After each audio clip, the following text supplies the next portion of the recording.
सोचिए, अगर आपके शरीर में 8 जगह से टेढ़ापन हो, लोग आपको देखकर हंसते हो और दुनिया आपको नीचा दिखाए, तो आप क्या करोगे?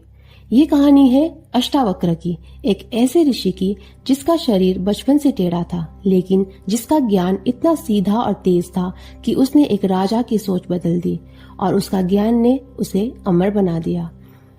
अष्टावक्र का जन्म एक ऋषि के घर हुआ था, लेकिन एक श्राप के कारण उनका शरीर जन्म से ही 8 जगह से टेढ़ा था।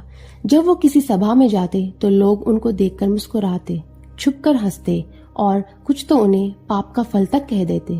लेकिन उसकी माँ ने एक बात हमेशा उसके कान में डाली, बेटा, दुनिया शरीर देखती है, पर सच्चा ज्ञान देखने वाले की आंखों में होती है। अपना ज्ञान इतना गहरा बना लो कि लोग तुम्हारा शरीर भूल जाए। अष्टावक्र ने माँ की बात को दिल में बसा लिया। एक दिन राजा जनक ने एक महान सभा बुलाई।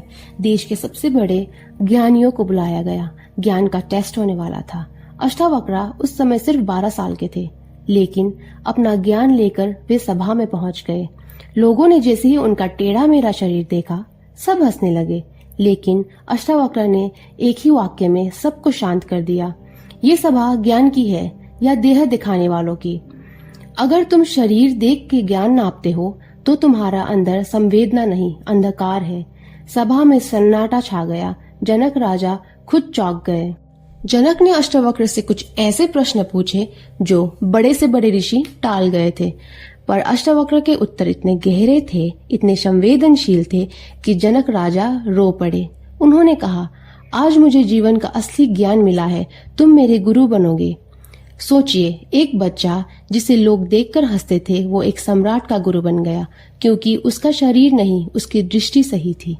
अष्टावक्र कहते थे, जब तक तुम खुद को सिर्फ शरीर मानते हो, तब तक तुम बंधन में हो, पर जब तुम अपने आप को एक साक्षी, एक आत्मा समझ लेते हो, तब तुम मुक्त हो जाते हो।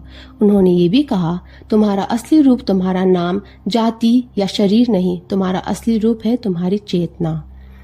आज भी हम लोग अपनी बॉडी, स्किन कलर, फेलियर्स और लोगों की ओपिनियन से अपनी वैल्यू नापने लगते हैं, लेकिन अष्टावक्र हमें याद दिलाते हैं, तुम वो नहीं जो दुनिया तुम्हें कहती है, तुम वो हो जो तुम खुद के लिए सोचते हो।